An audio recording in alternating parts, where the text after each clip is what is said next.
আমাদের সর্বশেষ পরিস্থিতি, গোপালগঞ্জের মানুষ ভালো নেই।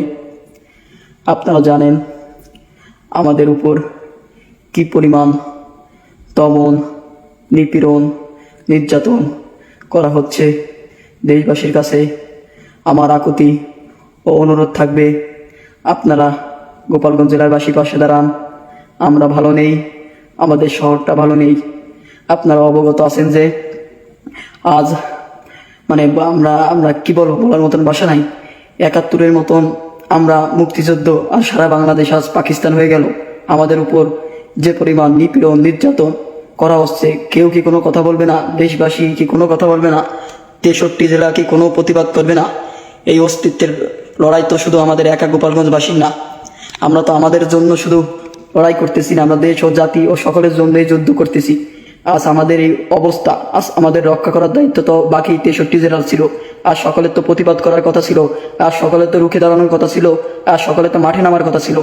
আজ আপনারা দেশবাসী, প্রিয় দেশবাসী অবগত থাকবেন যে আমাদের তো সেনাবাহিনী আসছে, পুলিশ, র্যাব, ডিবি, এমন কোনো গোয়েন্দা সংস্থা নাই যা গোপালগঞ্জে অবস্থান করে নাই। সেই সাথে আজ নৌবাহিনী আসছে।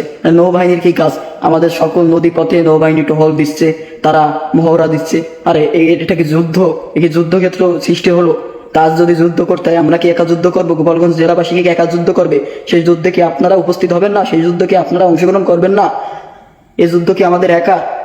আজ আমাদের হাটে ঘাটে 12 বছর ঊর্ধ্বে, বয়স 12, তার ঊর্ধ্বে যত যুবক আছে সকলে গ্রেপ্তার করতেছে। কি নিষ্ঠুর, নির্মম এই অত্যাচার! বাবাকে না পেলে ছেলেকে নিয়ে যাচ্ছে, ছেলেকে না পেলে বাবাকে নিয়ে যাচ্ছে, মাকে অত্যাচার করতেছে। আজ আমাদের কাশিনিতে মনে হয় হাটে ঘাটে, হাটের সময় লোক যাচ্ছে, সাধারণ মানুষগুলোর ধরে নিচ্ছে, রিক্সা চালক, ভ্যান চালক, যাকে পাচ্ছে তাকে ধরতেছে। প্রত্যেকটা পাড়ায় মহল্লায় সেনাবাহিনী ঘাঁটি অবস্থান করছে। এই যে দেশের যে পরিস্থিতি, বা আমাদের গোপালগঞ্জের সর্বশেষ পরিস্থিতিতে আমাদের দেশবাসীর কাছে অনুরোধ থাকবে, সকলে আমাদের পাশে দাঁড়ান, সকলে রুখে দাঁড়ান। কারণ এটা আমাদের অস্তিত্বের যুদ্ধ। এই লড়াই তো আমাদের জিততে হবে ভাই। আর কতভাবে এইভাবে কতদিন মেনে নেবেন ভাই? আমরা তো অত্যাচারিত হচ্ছি ভাই। আমরা সেই 5ই আগস্ট থেকে শুরু করে এই পর্যন্ত ঘর বাড়ি পরিবার ছাড়া, তারপরও আমাদের সর্বোচ্চ দিয়ে এই এনসিপি, এই রাজাকারদের আমরা হটিয়েছি বা এরা শেষমেশ ভয়ে পালাতে হয়েছে ভাই। আজ আপনাদের সকলের কাছে অনুরোধ থাকবে, আপনারা ভাই যার যার জায়গা থেকে প্রতিবাদ করেন, রুখে দাঁড়ান। প্লিজ প্লিজ আপনারা রুখে দাঁড়ান, আপনারা প্রতিবাদ করুন। আমাদের বাঁচার পথ হয় যুদ্ধ করতে হবে, নয় মরতে হবে। গোপালগঞ্জের খুবই করুণ অবস্থা, খুবই ভয়াবহ অবস্থা। সম্পূর্ণ পুরুষ শূন্য, কেউ ঘর বাড়িতে থাকতে পারতেছে না, রাত নাই দিন নাই, পালিয়ে পালিয়ে বেড়াইতে হচ্ছে ভাই। এভাবে কতদিন ভাই? রুখে দাঁড়ান ভাই।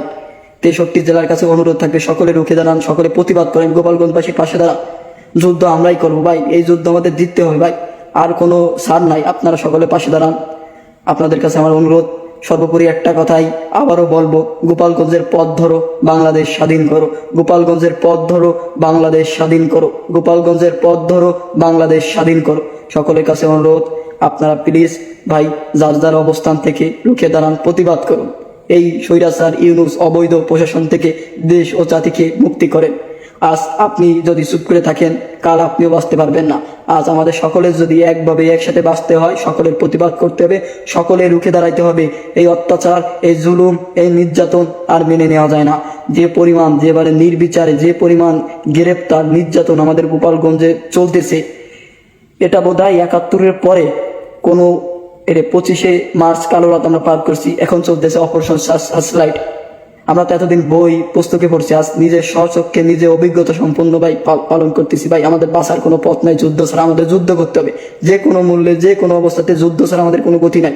তাই জন্য সকলে প্রস্তুতি নেন। আমরা যুদ্ধ করতে চাই, আমরা যুদ্ধ করতে চাই, কারণ যুদ্ধ ছাড়া আমাদের আর কোনো গতি নাই। আমি যে কোনো মুহূর্তে গ্রেপ্তার হয়ে যাব, কারণ কালকেও আমার অভিযান চালাইছে। আল্লাহর অশেষ সহমত, সকলের দোয়ায় আমি বেঁচে যাচ্ছি। হয়তো যে কোনো মুহূর্তে আমাকে গুম, খুন বা মেরে ফেলবে ভাই, করার কিছু নাই। কিন্তু আমাদের এই লড়াই সংগ্রাম চালিয়ে যেতে হবে ভাই। আজকে যদি আপনি যুদ্ধ না করেন, আজকে যদি আপনার অস্তিত্ব লড়াই না করেন, আগামী প্রজন্ম, আপনার ছেলে সন্তান, তারা কিন্তু বাঁচতে পারবেন না। তাই আমি দেশবাসীর কাছে আবারও বলবো, প্রিয় মা, আপনি আপনার ছেলেকে বলুন এই যুদ্ধে অংশগ্রহণ করতে। প্রিয় বাবা, আপনি আপনার ছেলেকে বলুন এই যুদ্ধে অংশগ্রহণ করতে। প্রিয় দেশবাসী, আপনারা গোপালগঞ্জবাসীর পাশে দাঁড়ান। গোপালগঞ্জবাসী যদি জিতবে বাংলাদেশ, গোপালগঞ্জবাসী যদি জাগবে বাংলাদেশ, গোপালগঞ্জবাসী যদি জাগে বাংলাদেশ জাগে, শেখ হাসিনা আবার ফিরবে, এই দেশ আবার শান্তশিষ্ট ও শান্তিপ্রিয়ভাবে থাকবে। তাই অনুরোধ থাকবে ভাই, আপনারা রুখে দাঁড়ান ভাই, আপনারা প্রতিবাদ করুন, অন্তত প্রতিবাদটুকু করেন, যাতে দেশ ও জাতি বা বাইরের দেশের যারা আছেন তারা দেখতে পান আমাদের যে পরিমাণ অত্যাচার নির্যাতন হচ্ছে। কি বলবো, বলার মতন ভাষা নাই ভাই। কতক্ষণ এভাবে পালিয়ে বাঁচবো, কতক্ষণ ভাই পালিয়ে বাঁচা যায়। তাই আমি অনুরোধ থাকবে ভাই, আপনারা হয়তো যে কোনো মুহূর্তে ভাই গ্রেপ্তার হয়ে যাবো, এবার লোকেশন চেঞ্জ করে আর কতদিন পালিয়ে বাঁচবো? এভাবে তো পালানো যায় না ভাই। এনে তো আমাদের তো পথ একটাই, হয় মরতে হবে নয় বাঁচতে হবে, যুদ্ধ করতে হবে ভাই। এনে যুদ্ধের পথ বেছে নিছি ভাই। এই যুদ্ধে আপনারা অংশগ্রহণ করুন, আপনারা আমাদের পাশে দাঁড়ান, আপনারাও রুখে দাঁড়ান। আমাদের গোপালগঞ্জ জেলা ভালো নাই। এই স্বৈরাচার অবৈধ ইউনুস প্রশাসন আমাদের খুবই নির্যাতন করতেছে, আমাদের যে পরিমাণ দমন নিপীড়ন করতেছে, মানে একেবারে যুবক, বৃদ্ধ, বয়স্ক, শ্রমিক, কৃষক, জেলে, ভ্যান চালক, রিক্সা চালক, কাউকে ছাড় দিচ্ছে না ভাই। যাকে পাচ্ছে তাকে ধরে নিয়ে যাচ্ছে। এভাবে কতদিন বাইচে থাকা যায় ভাই? এইভাবে এটা তো কোনো দেশের নিয়মতান্ত্রিক হতে পারে, এটা তো কোনো আইন হইতে পারে না। আমাদের কোনো স্বাধীনতা নাই? আমাদের কি কোনো স্বাধীনতা নাই? আমাদের কি কথা বলার অধিকার নাই? কি আজকে দেশের অবস্থা কি ভাই? আপনাদের সকলের কাছে অনুরোধ থাকবে ভাই, গোপালগঞ্জবাসীর পাশে দাঁড়ান, যার অবস্থান থেকে রুখে দাঁড়ান। এই দেশকে রাজাকার মুক্ত করতে হবে, এই দেশকে জঙ্গি মুক্ত করতে হবে, এবং আমাদের জননেত্রী শেখ হাসিনাকে আবার দেশে ফিরিয়ে আনতে হবে।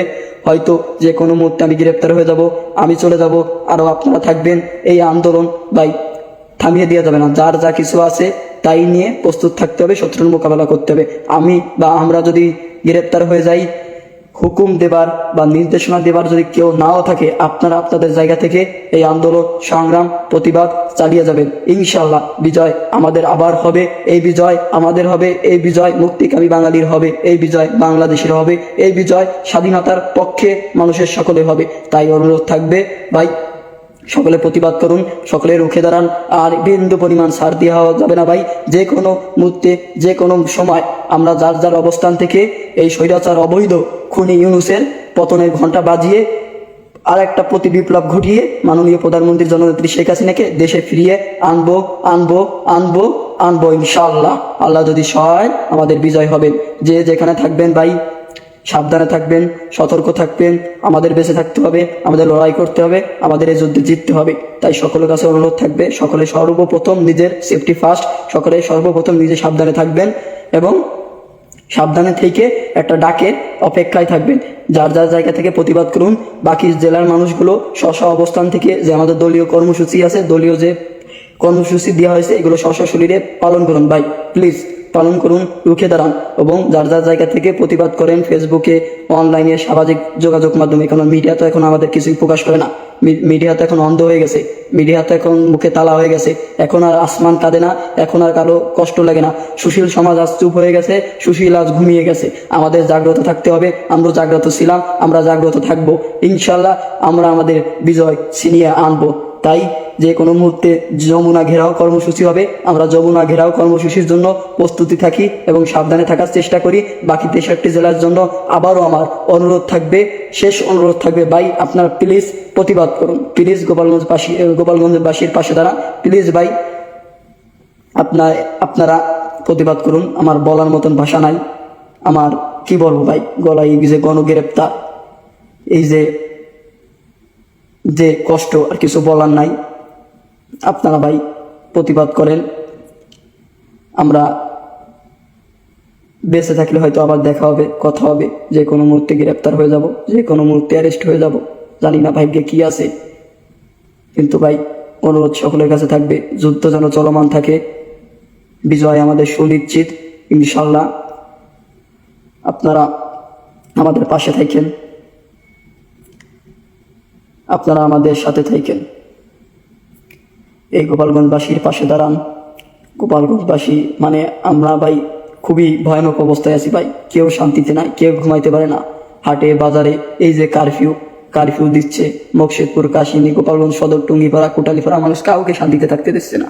ঘরে ঘরে যায় অভিযান চলতেছে, বাসায় যায় বাবাকে না পেলে ছেলেকে ধরে, ছেলেকে না পেলে বাবাকে ধরে। তাই দেশবাসী ও সকল মা বাবার কাছে অনুরোধ থাকবে, আপনার ছেলেকে বলুন এই যুদ্ধে অংশগ্রহণ করতে, আপনার ছেলেকে বলুন এই যুদ্ধে আমাদের পাশে থাকতে। কারণ আজ এই যুদ্ধে যদি আমরা হেরে যাই, হেরে যাবে বাংলাদেশ, হেরে যাবে 30 লক্ষ শহীদের রক্ত, হেরে যাবে আমাদের গোপালগঞ্জে যারা জীবন দিল সেই সকল ভাইয়ের রক্ত বৃথা যাবে। তাই আমরা আমাদের ভাইয়ের, শহীদ ভাইদের রক্ত বৃথা যেতে দিতে পারি না। আমরা আমাদের 30 লক্ষ মা বোনের রক্তে গড়া এই দেশটাকে বৃথা দিতে পারি না। তাই আমাদের ভাই যুদ্ধ করতে হবে, লড়াই করতে হবে, এই যুদ্ধে আমাদের জিততে হবে, যে কোনো মূল্যে হোক আমাদের জিততে হবে। জেতা ছাড়া আমাদের কোনো উপায় নাই ভাই, আমরা বাঁচতে পারবো না ভাই। এই জন্য আমাদের গ্রেপ্তার এড়িয়ে যাইতে হবে ভাই। আর দোয়া করবেন সকলে। আর গোপালগঞ্জবাসীর কাছে, গোপালগঞ্জের যে সকল থানা আছে সকল প্রশাসনের কাছে একটা কথা রাখবে যে ভাই এটা গোপালগঞ্জ, নির্বিচারে এই যে পরিমাণ মানুষ আপনারা গ্রেপ্তার, অত্যাচার, নির্যাতন করতেছেন ভাই, এভাবে কতদিন ভাই? এভাবে কিন্তু বেশি দিন হবে না, এভাবে বেশি দিন আপনারা টিকতে পারবেন না। ধৈর্যের একটা সীমা থাকে, আমাদের কিন্তু ধৈর্যের বাঁধ ভেঙে যাচ্ছে, আমরা নিতে পারতেছি না ভাই। ডুয়ার ডাই হয়ে যাবে যখন, হয় বাঁচো নয় মরো। এই প্রশাসন আর গোপালগঞ্জ জেলার ভিতর থেকে যেসব মির্জাফর, গাদ্দার, বেঈমান থানা প্রশাসন এই অবৈধ ইউনুসের সাথে সম্পর্ক রাখে আমাদের তথ্য, আমাদের নাম ঠিকানা থানায় দিচ্ছেন, তারা সতর্ক হয়ে যান ভাই। এটা গোপালগঞ্জ, এখানে এক বিন্দু ছাড় দেওয়া হবে না। দিন এইভাবে যাবে না, দিন পরিবর্তন হবে, দিন আমাদেরও আসবে। সেই দিন কিন্তু আর বেশি দিন দূরে নাই। যেদিন আমাদের হবে সেদিন পালাবেন কই? আমরা এখনো বাংলাদেশে আছি, আমরা এখনো বেঁচে আছি ভাই। আমরা কিন্তু আমাদের লড়াই চালিয়ে যাচ্ছি। ইনশাল্লাহ এই গোপালগঞ্জ থেকে একদিন বাংলাদেশ স্বাধীন হবে। এই গোপালগঞ্জ থেকে এই স্বৈরাচার ইউনুসের পতন ঘন্টা বাজবে। এই গোপালগঞ্জ থেকেই আবার এই বাংলাদেশ নতুন করে স্বাধীন হয়ে একটা শান্তিপূর্ণভাবে দেশ গঠন হবে। এবং আমাদের জননেত্রী প্রধানমন্ত্রী শেখ হাসিনা খুব দ্রুতই দেশে ফিরে আসবেন ইনশাল্লাহ। এবং তিনি নিজের মুখে ডাক দেবেন এবং আমরা ইউনুসের পতন ঘটাবো। মন মানসিকতা খুব খারাপ ভাই, ভালো নাই। দোয়া করবেন, ভালো থাকবেন। জয় বাংলা, জয় বঙ্গবন্ধু। আবারও বলবো, গোপালগঞ্জের পথ ধরো, বাংলাদেশ স্বাধীন করো। গোপালগঞ্জের পথ ধরো, বাংলাদেশ স্বাধীন করো। শেখ হাসিনা আসবে, বাংলাদেশ আসবে। শেখ হাসিনা বীরবেশে আসবে ফিরে বাংলাদেশে। জয় বাংলা, জয় বঙ্গবন্ধু। এবারের সংগ্রাম মুক্তির সংগ্রাম, এবারের সংগ্রাম আমাদের স্বাধীনতার সংগ্রাম। আল্লাহ হাফেজ, সকলে ভালো থাকবেন, সাবধানে থাকবেন।